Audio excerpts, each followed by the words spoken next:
So welcome. Thanks for stopping by, taking time out of your day to see my latest video. This video is, I want to show you how to do the faux wood grain treatment that I did on my doors. So first thing I'm going to do is show you the products that I've used, and then I'll go through the steps.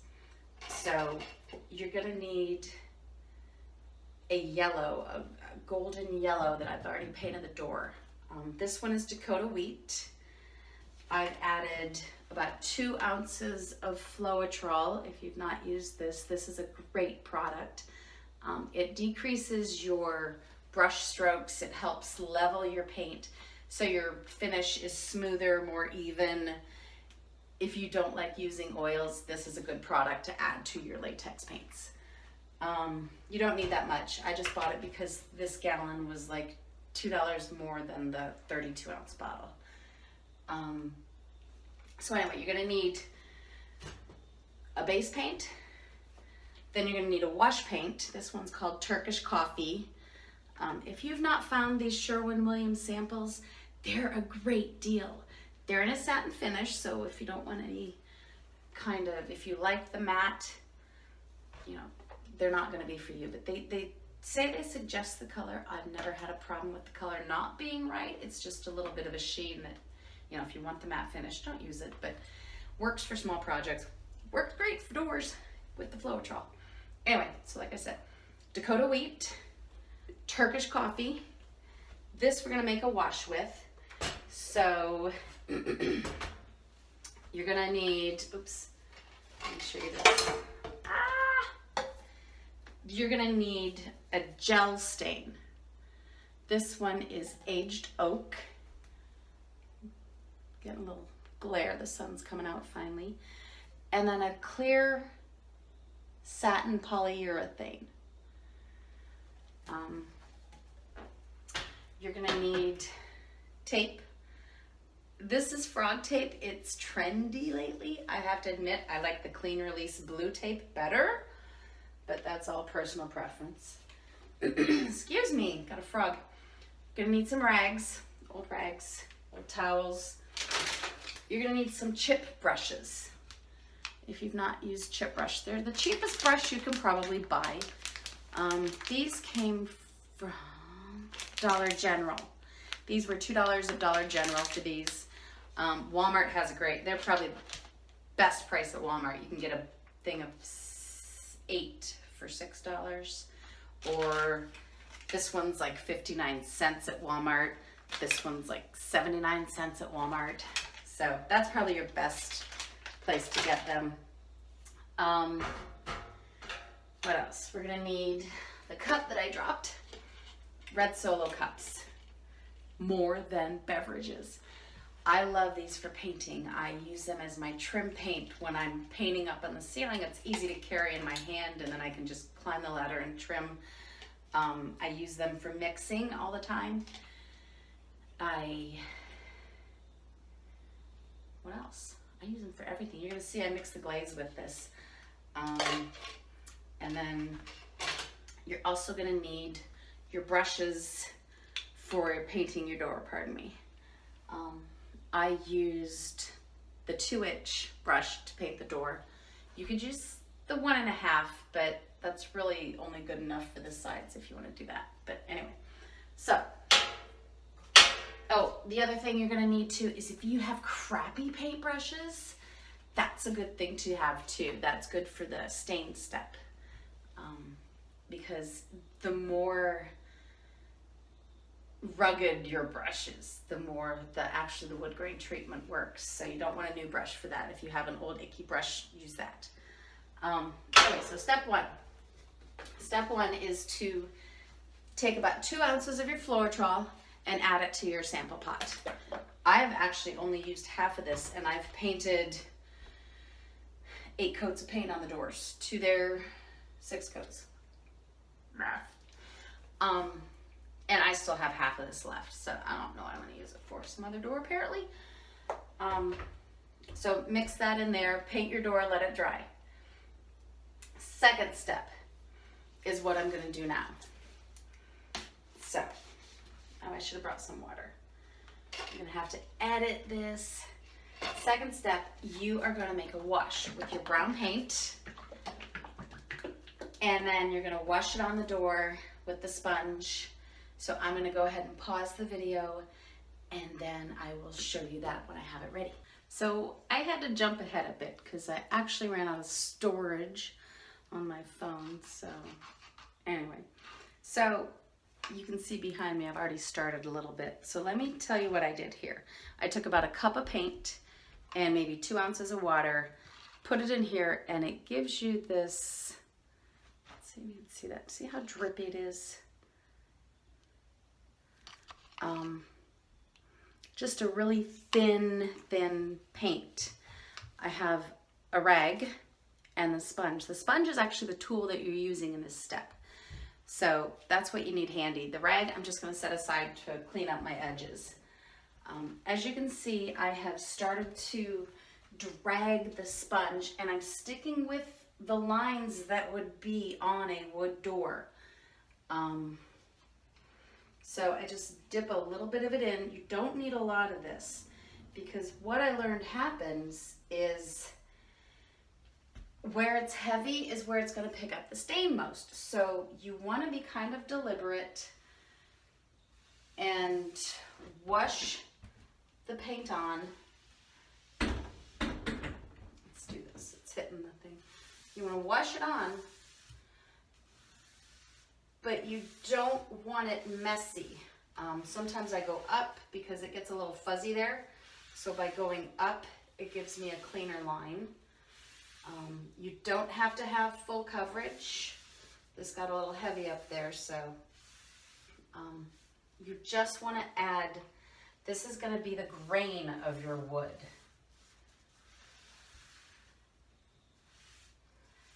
If you leave it darker in the corners, your stain is going to be dark there.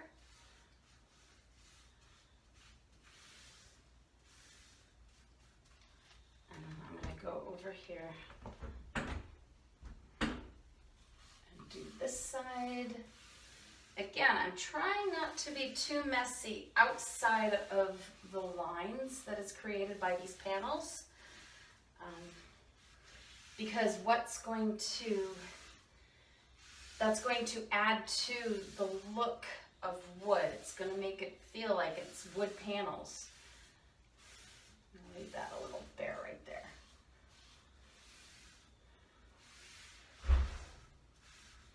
And then I'm going to go up here. And my husband just got home, so we're going to hear him. Hey honey, I'm making a video. What? I'm making a video, so don't talk. Oh, and here come the dogs. Welcome to my life. All right. So you can see what I've done here. Any of this fuzzy stuff, that's going to pick up the grain, and that's going to be fuzzy there.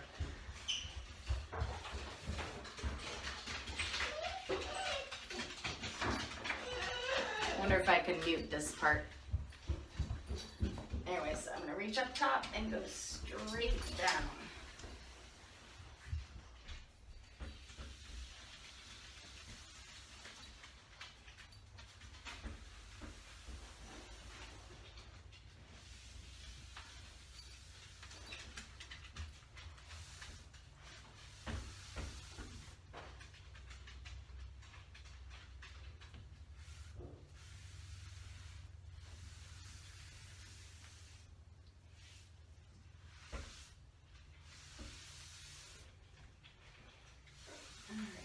Liking that right there, so I'm going to leave that.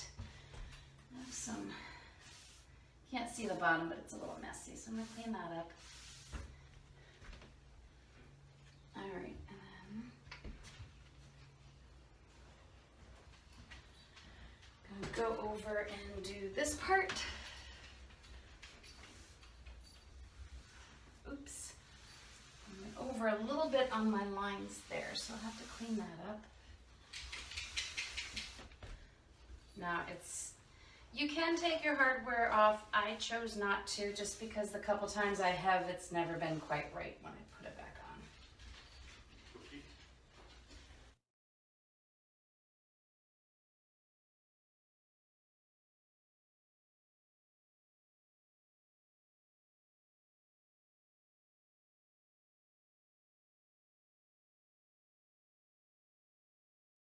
Again, keep in mind, any line you have is going to show in your finished product.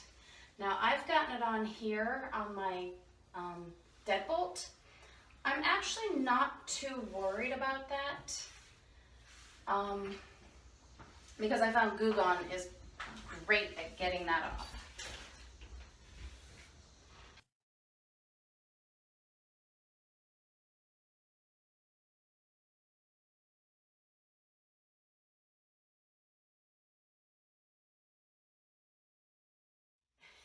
Is she upstairs?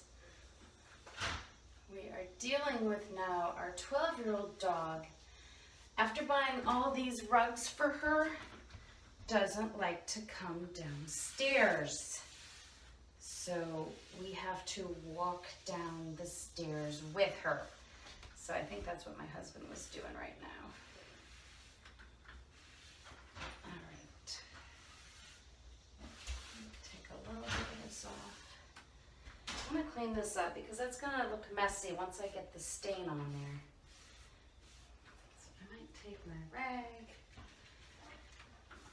Oops, and take it all off.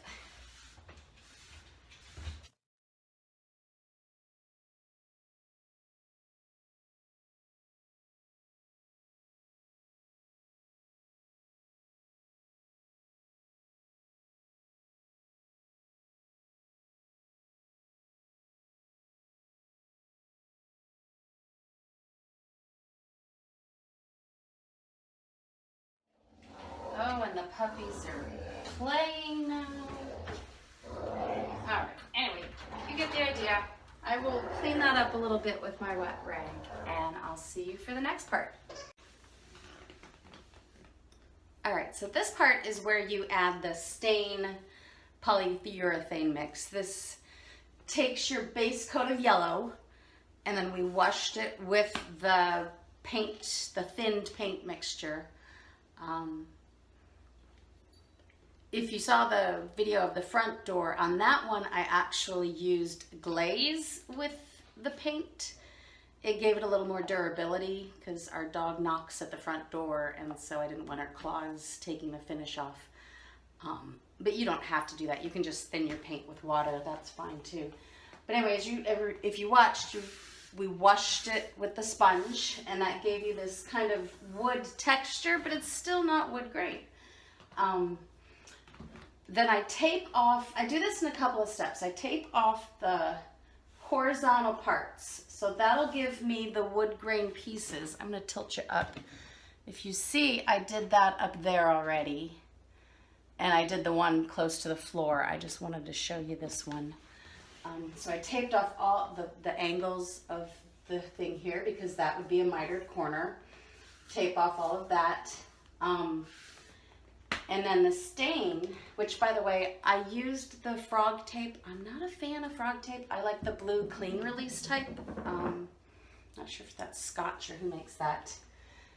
So let me show you what I did. I used my red Solo cups. And here's where we had the gel stain. This one's aged oak. And the clear satin polyurethane. I took, to do both doors, I took 6 spoonfuls of the glaze. It's lumpy, it's thick. If you've never used gel. I mean, gel stain is great for doing projects because it doesn't drip all over, but it was a little thick for this. So then I added, to the 6 spoonfuls, I added about 2 tablespoons of the polyurethane. And that will give you, I've used most of it, that this is actually thickened. I could use a little more polyurethane in here. But it's not as runny as your stained polyurethanes, but it is thinner than the gel. So let me go over here. Oh, the other thing you're gonna need are chip brushes. And I'll show you what you do with them. For the whole door, I have probably gone through about 6 of them. All right, so I take my stain and I brush it on. I start in the middle because I find if I get on the ends that it's too heavy on the ends. And I'm gonna drag it across, oops, drip, drip.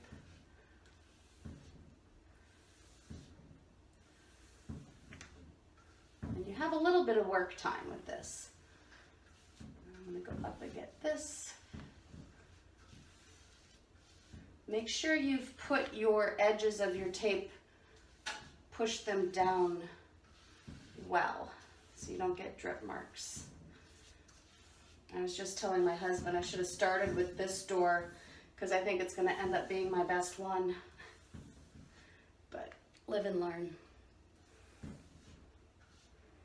It's only paint, right? All right. I'm going to put a little thicker because then I have a trick with the chip brushes. And as I said, this is getting thick. I could actually add some more polyurethane before I do the vertical parts. Got a drip there. All right, and then finish it with a smooth line all the way across.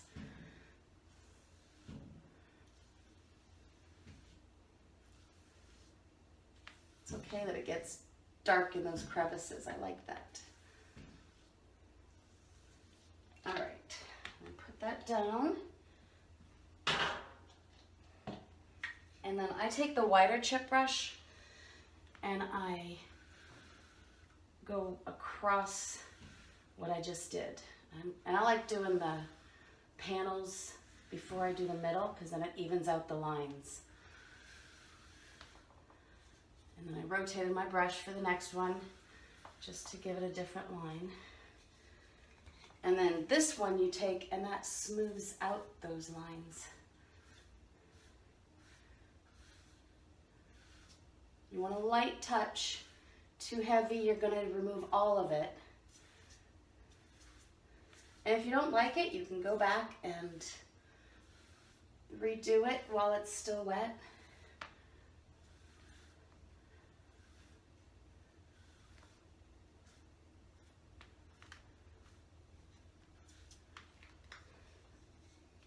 I think that'll do. All right, I'm gonna go ahead and take my tape off so you can see the lines and I can catch any drips. See, there's a drip there. I do it while it's still wet so that you have some work time and you can clean that up.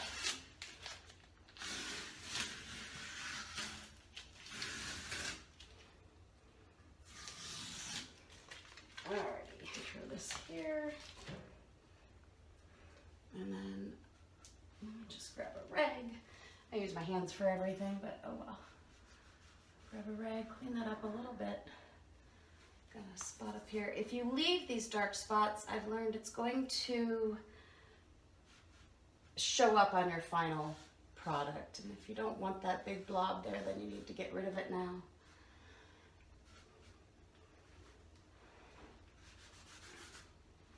All right, there you go. So then I'm gonna let this dry and then I will probably tape my verticals a bit, but I just want you to see that it indeed does look like wood grain. Hi, so I'm back to finish up the door.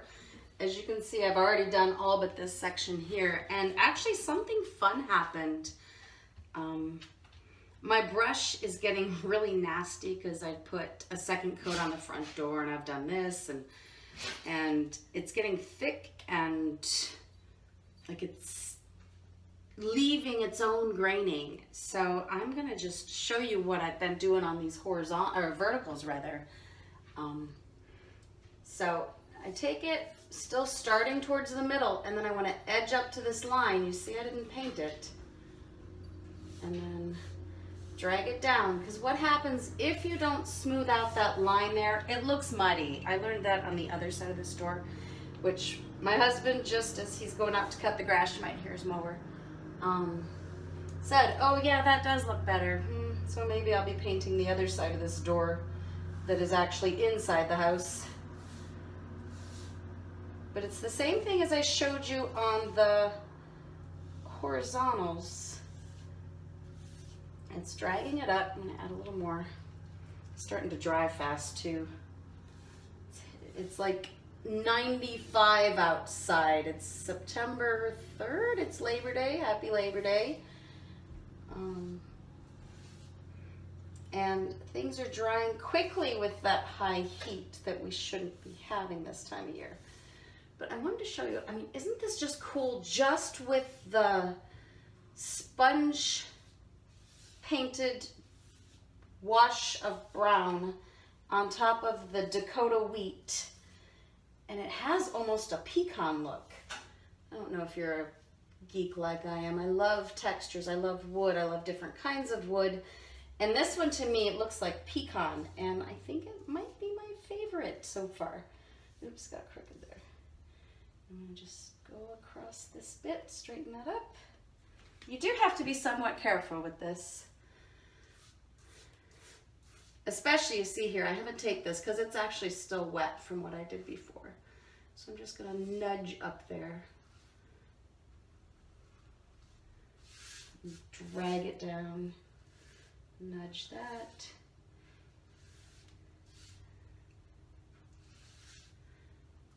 Alrighty. But especially watch this, right here where this big yellow spot is. And as I go over it, it just has this cool, clear wood. You know, if you look at wood, some like oak has a huge grain in it. I'm not a fan of heavy graining. What I've done here is almost like a walnut. And this is closer to even a cherry. Cherry has a nice straight grain with no knots. Or pecan, it's another one, as I mentioned. Oops. All right, so I'm just gonna make sure I got my lines all straight, get my drips. But I don't even have to do that second step on this. Like I said, I honestly, this is my favorite. Oops. All right, well, you get the idea. I'm gonna futz because you don't need to sit here and watch me futzing the whole time because that's what I do. Anyway, thanks for tuning in. Hope you enjoy this tutorial. I will put pictures on my Facebook page and Instagram of the final result. I'll show you the 3 different types that came out. The front door looks more oakish. The back of this looks mahogany because it's just aged and like fingerprints all over it and smudged. And then this one, which I'm really liking. I told my sister-in-law that I would redo her door for her if she wanted, and this might be the winner. Anyway, take care. I hope you have a good day. We'll see you next time.